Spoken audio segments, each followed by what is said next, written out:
नमस्कार, मैं हूं दिव्यांजलि मित्रा। लॉकडाउन के दौरान प्रवासी मजदूरों के पलायन को लेकर एक दिल दहला देने वाली घटना सामने आई है। महाराष्ट्र के औरंगाबाद में रेल पटरी पर प्रवासी मजदूरों को एक मालगाड़ी ने रौंद दिया। यह हादसा औरंगाबाद के जालना रेलवे लाइन के पास हुआ, जिसमें 16 प्रवासी मजदूरों को अपनी जान गंवानी पड़ी, जबकि कई अन्य मजदूर घायल बताए जा रहे हैं। यह हादसा शुक्रवार की सुबह 6:30 के आसपास हुआ। बताया जा रहा है कि ये सभी प्रवासी मजदूर अपने घर पर पैदल जा रहे थे और थककर रेलवे ट्रैक पर सो गए। तभी मालगाड़ी वहां से गुजरी और मजदूरों को रौंद कर निकल गई, जिसमें 16 मजदूरों की मौत हो गई और 5 मजदूरों को अस्पताल में भर्ती कराया गया। रेल मंत्रालय ने बताया कि घटना बदनापुर और कर्नाट स्टेशन के बीच की।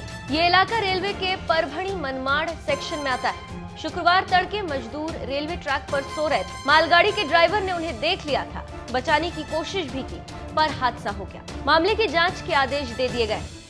बताया जा रहा है कि ये सभी मजदूर जालना की SRJ स्टील फैक्ट्री में काम करते थे।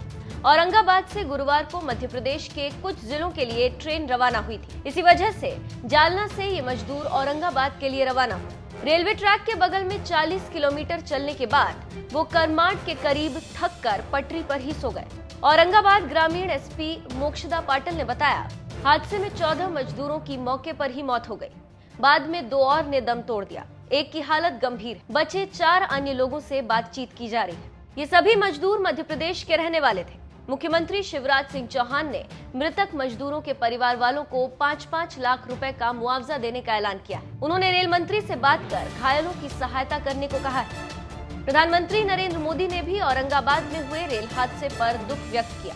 पीएम मोदी ने ट्वीट कर लिखा कि औरंगाबाद में हुए रेल हादसे में जिनकी जान गई है, उससे काफी दुख पहुंचा है। इस हादसे के बारे में रेल मंत्री पीयूष गोयल से बात की है और हालात का जायजा लेने को कहा है। कांग्रेस सांसद राहुल गांधी ने भी इस घटना पर दुख जताया। राहुल गांधी ने ट्वीट कर लिखा, मालगाड़ी से कुचले जाने से मजदूर भाई बहनों के मारे जाने की खबर से स्तब्ध हूं। हमें अपने राष्ट्र निर्माणकर्ताओं के साथ किए जा रहे व्यवहार पर शर्म आनी चाहिए। मारे गए लोगों के परिवारों के प्रति संवेदना व्यक्त करता हूं और घायलों के शीघ्र स्वस्थ होने की प्रार्थना करता हूं। गौरतलब है कि कोविड-19 की वजह से लगे लॉकडाउन से मजदूर देश भर में फंस गए। काम नहीं होने की वजह से इन्हें खाने पीने की दिक्कत हो रही है। देश के अलग अलग हिस्सों से हजारों की तादाद में मजदूर पैदल ही अपने गांव घर की ओर निकले थे। ऐसे ही ये मजदूर भी अपने घर जाने के लिए पैदल निकले थे और थक कर रेलवे ट्रैक पर सो गए, जिसके बाद ये हादसा हुआ।